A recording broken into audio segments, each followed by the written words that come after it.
Chers amis, bonsoir. Bienvenue sur le plateau de Finan TV. Je suis Coach Grab et aujourd'hui, je suis très heureux de commencer ce moment avec vous. C'est une occasion pour nous de vous dire que nous commençons ici une série d'enseignements qui, ces enseignements qui sont destinés à vous aider à atteindre votre but dans la vie. Aujourd'hui, nous commençons par ces enseignements que j'appelle Mind Power. Mind Power, c'est quoi? Mind Power, cela veut dire le pouvoir de l'esprit, du mindset.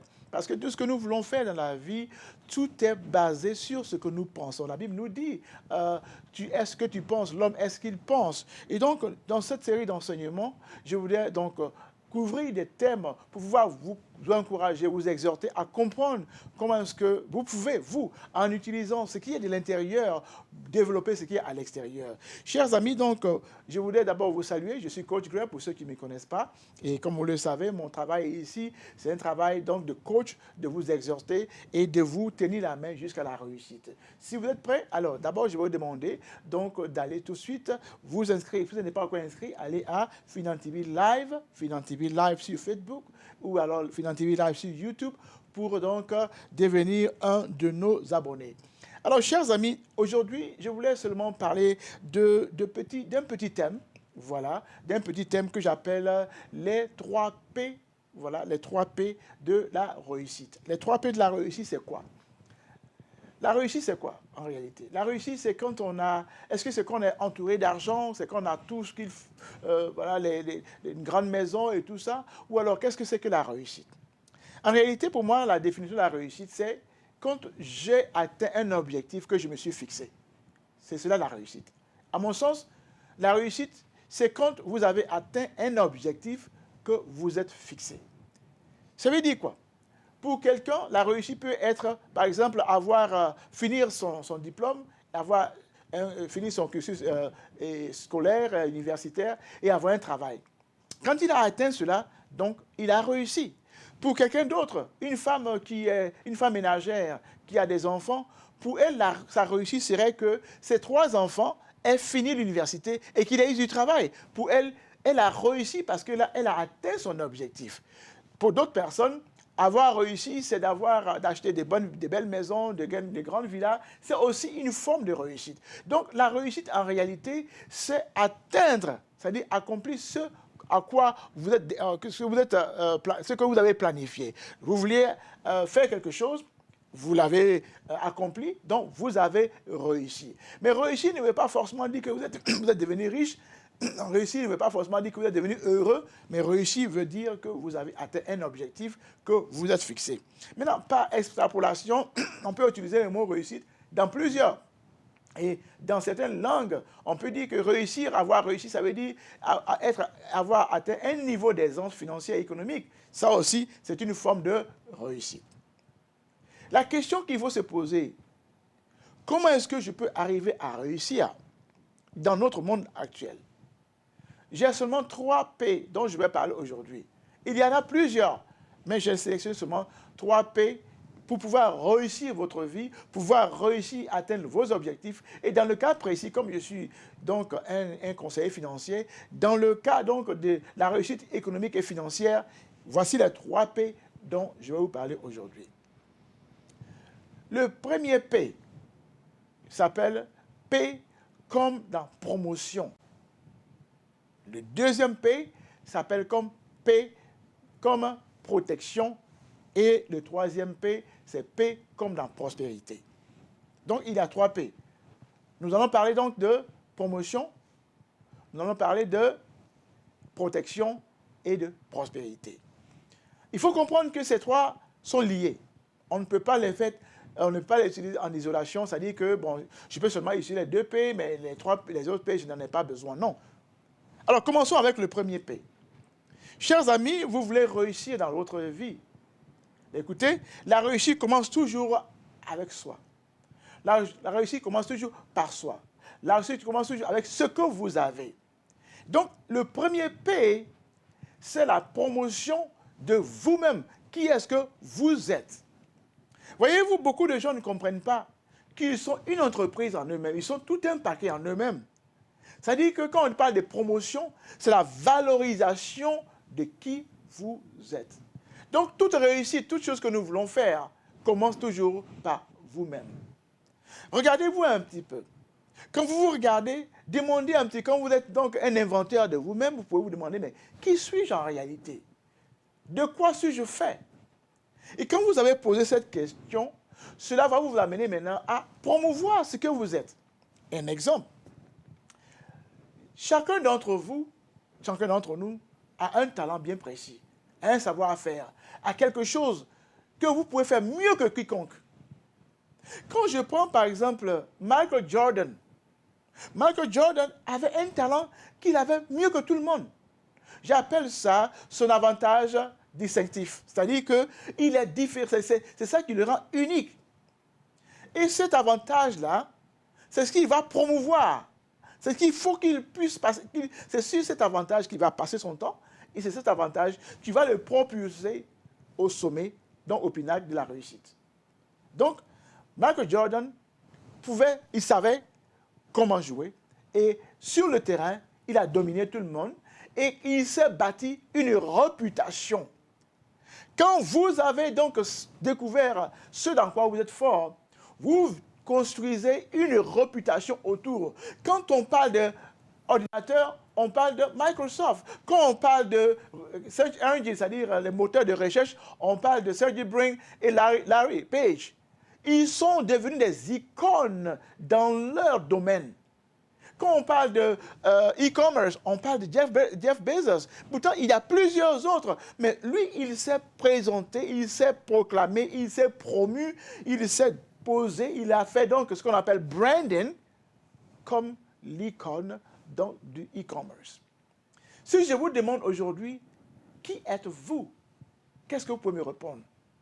Vous avez quelque part, ce n'est pas votre travail, ce n'est même pas le name tag que vous avez, mais vous avez en vous quelque chose qui est en train de dormir, que vous devez promouvoir. C'est comme par exemple de l'or qui est quelque part. Quand on met l'or et puis on met des pierres, tout se ressemble. Mais l'or doit être poli, il doit être passé au feu pour qu'il puisse prendre son lustre. Et si vous êtes un joyau, un bijou, vous devez savoir ce qui est en vous et prendre ce qui est en vous pour pouvoir le polir et pouvoir le brand. Donc, vous êtes une marque déposée en vous-même. Et cette marque déposée doit être connue du public. C'est cette marque déposée qui doit se dire « Je suis capable de quelque chose. Voici ce que je peux faire.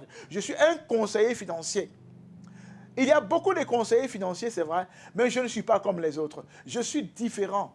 Je suis unique à mon genre. Ce que je vous apporte, c'est une expérience. Donc, ce n'est pas seulement aller m'asseoir pour vous faire des calculs, mais je vous apporte quelque chose de plus que les autres. Et c'est cela que vous allez prendre pour promouvoir. On appelle ça branding. Celui qui n'est pas branded ne peut pas vendre beaucoup de choses. Regardez un peu Michael Jordan. Vous allez penser qu'il est devenu multimillionnaire, multimilliardaire, mais sur quelle base? C'est vrai, il a fait beaucoup d'argent en tant que basketteur, mais c'est pas dans le basket qu'il a eu son argent. Quand tu es sur le terrain de basket, Michael Jordan s'est montré comme un grand athlète. Alors du coup, il a ce qu'on appelle en anglais le goodwill. C'est-à-dire que les gens ont commencé à voir en lui, quelque part, quelqu'un qui peut être un porte-voix. Donc, les entreprises ont commencé à lui faire ce qu'on appelle la courbette, la cour, je vais dire, et ont commencé à lui dire, écoutez, signons des contrats, ton nom, c'est de l'or. Ton nom, c'est de l'or. Comment est-ce que vous pouvez voir, par exemple, le joueur, un Portugais, son nom ne me vient pas en tête, mais Ronaldo, quand il signe, c'est-à-dire quand il fait, par exemple, un petit posting sur WhatsApp, Instagram, ça vaut des millions. Parce qu'à cause de son nom, quand il vient, par exemple, signer un petit quelque chose, à cause de son nom, ça vaut des millions. Parce qu'il s'est fait un nom à partir de son talent, et ce talent l'a propulsé, et ce talent maintenant fait qu'il est devenu, c'est-à-dire même si Ronaldo, il vient et dit, voici du papier, voici un seul papier. Ce papier, ça vaut de l'or. Les gens vont acheter. S'il a seulement apposé sa seule signature, qu'il met aux enchères, des gens vont vouloir acheter. À cause de ce qu'il est, il est devenu une marque déposée. Donc avant que vous ne cherchiez à faire quoi que ce soit dans votre vie, il faut donc que vous soyez une marque déposée. Mais comment est-ce que vous devenez une marque déposée? Vous devenez une marque déposée quand vous êtes devenu spécialiste dans un domaine et vous êtes devenu l'icône dans ce domaine. Si par exemple vous voulez devenir un coach, soyez le meilleur coach qu'il soit. Si vous voulez devenir un athlète, soyez le meilleur athlète qu'il soit. Il n'y a pas de place pour la médiocrité pour les gens qui veulent devenir des icônes. Des gens qui veulent réussir, il n'y a pas de place pour l'à peu près. Vous devez devenir le meilleur. Et bien sûr, comme vous le savez, je vais enseigner dans d'autres domaines, dans d'autres sciences, ça demande du travail. Donc, la première des choses, il faut que vous puissiez d'abord savoir vous promouvoir à travers ce que vous savez faire, vos talents, vos capacités. Si vous êtes un grand manager, c'est cela qui va donc être promu. Je suis un grand manager, je suis manager des entreprises. Vous allez devenir le PDG d'une grande entreprise. C'est cela qui va vous promouvoir. Cela veut dire aussi que votre image extérieure doit être soignée et polie. Parce que pour pouvoir devenir une icône, les gens vont regarder tout ce que vous prononcez, ce que vous dites, tout ce dans quoi vous vous engagez, c'est ce que les gens vont regarder. C'est important de savoir que les gens ne vont pas juste vous dire, bon, vous donner de la valeur. C'est ce que vous dites, c'est ce que vous faites, c'est ce que les gens voient à l'extérieur de vous,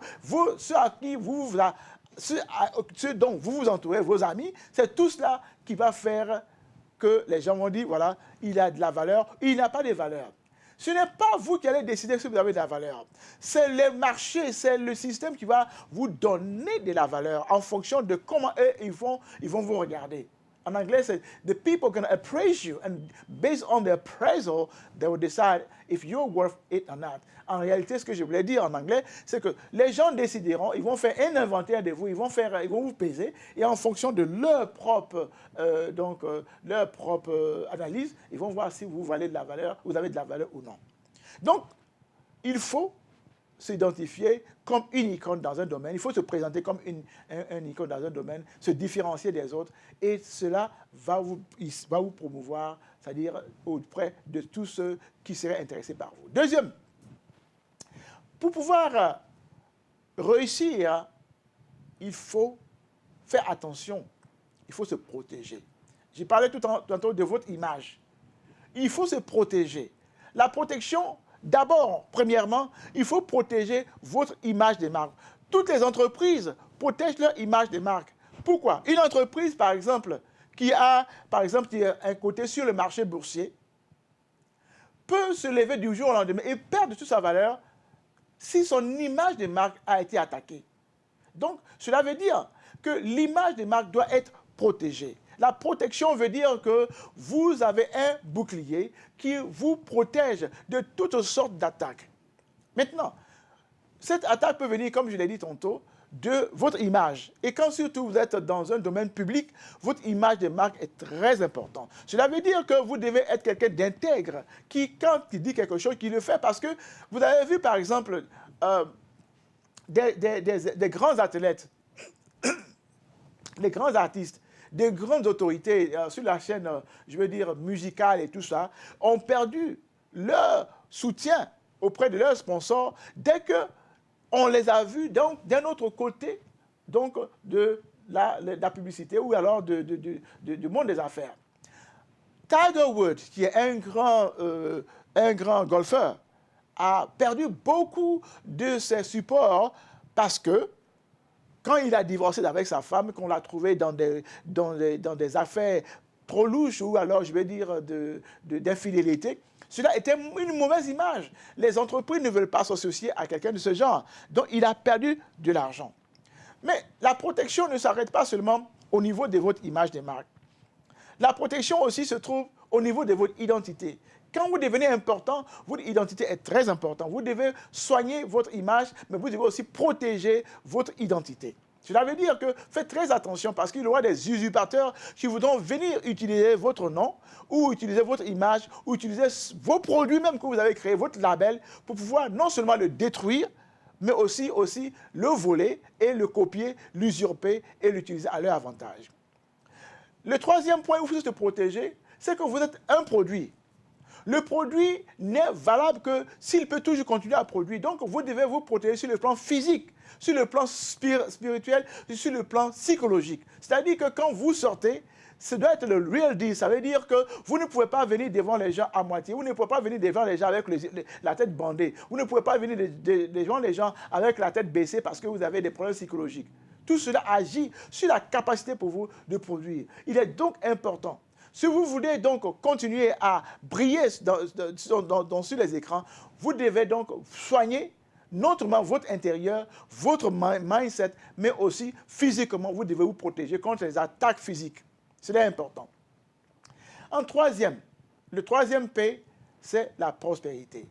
Voyez-vous, on ne peut pas réussir dans la vie en tant qu'une icône si on est pauvre. Personne ne veut promouvoir quelqu'un qui est pauvre et aucune personne, aucune célébrité, je veux dire, personne ne veut s'associer avec quelqu'un qui est pauvre. La prospérité est importante pour que vous puissiez avoir ce qu'on appelle l'influence.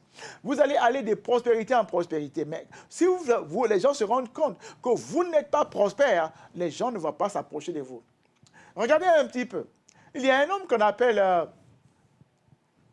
un grand boxeur que vous connaissez certainement dans les années 1990 et autres, qu'on appelait... Pourquoi est-ce que son nom ne me vient pas? Qu'il avait mordu l'oreille de Holyfield. Le nom ne me vient pas. Le nom est là, mais ça ne vient pas. Pourquoi est-ce que ça ne vient pas? Mais ce monsieur, qui a fait plus de 630 millions au cours de sa carrière, il a gaspillé cet argent. Et quand il a gaspillé cet argent, il a perdu de son image. Il a commencé à descendre. Il n'a plus de valeur et personne ne veut s'approcher de lui. Mike Tyson, je voulais dire, Mike Tyson a perdu de son lustre, il a perdu l'attraction, il a perdu l'attrait parce qu'il est devenu pauvre. Personne ne veut lui accorder de crédit. Même les gens qui avant couraient après lui, qui étaient là même pour lui lécher les bottes et tout ça, aujourd'hui personne ne veut s'approcher de lui. Parce que aujourd'hui, quelqu'un qui avait plus de 630 millions, qui a gagné plus de 630 millions au cours de sa carrière, aujourd'hui il n'est qu'à 3 millions et quelques, ou bien même 2 millions de dollars.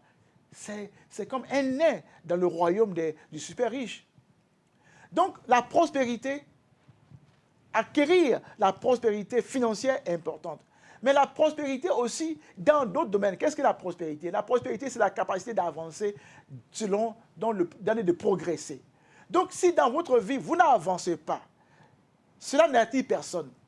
Par exemple, vous avez vu des artistes qui étaient très, très populaires. Et chaque fois qu'ils faisaient un CD et un autre CD, ça allait de gloire, ils allaient de gloire en gloire. Mais aucun artiste n'est suivi quand il va de gloire à la chute. Personne ne suit personne à la chute.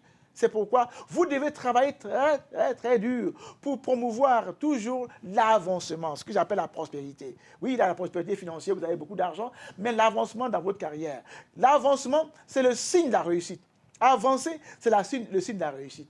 Donc, si vous voulez que les gens s'approchent de vous, que les gens vous adulent, que les gens viennent pouvoir signer des contrats avec vous, vous devez montrer un signe d'avancement, un signe de progrès, un signe d'élévation. Sinon, personne ne veut s'approcher de quelqu'un qui échoue. Personne ne veut s'approcher d'un, comme on l'appelle en anglais, un loser. On veut s'approcher d'une icône, quelqu'un qui avance. Et quand vous sortez les films, vous sortez des CD, vous sortez des chansons, vous allez de contrat en contrat, vous allez voir que les gens vont s'approcher de vous et vous allez prospérer. Donc, pour réussir dans la vie, il y a 3 P. Le premier P, c'est d'abord la promotion de soi, de votre talent. Le deuxième P, c'est la protection de ce que vous êtes, donc de votre entité, parce que vous êtes une industrie, une entreprise en vous-même. Le troisième P, c'est d'avancer, de prospérer. Et bien sûr, on peut parler de prospérité financière, on peut parler donc d'avancement dans votre carrière, de prospérité financière. Et dans tout ce que vous faites, nous voyons un progrès. C'est le progrès qui déterminera si les gens vont vous accepter comme une icône ou non. Chers amis, voici ce que je voulais vous enseigner aujourd'hui. Donc, qu'est-ce qu'il faut faire? Je veux 3 P, je veux donc me promouvoir moi-même, être donc un label, je veux je veux donc me protéger de sorte que les gens ne m'attaquent pas. Et troisième, je veux donc progresser chaque jour de ma vie afin que je puisse atteindre le pinacle de ma profession, de ma carrière. Je vous dis merci d'avoir donc suivi cette partie. Nous allons encore continuer à vous enseigner, mais pour l'heure, je vous demande d'aller souscrire à notre chaîne finantv.com. Vous avez finantv.com, vous pouvez aussi aller à FinanTV Live sur Facebook ou FinanTV Live sur YouTube. Merci d'avoir suivi cette partie et nous nous retrouvons très très bientôt. Allez, c'était Coach Greb Live. Bye bye.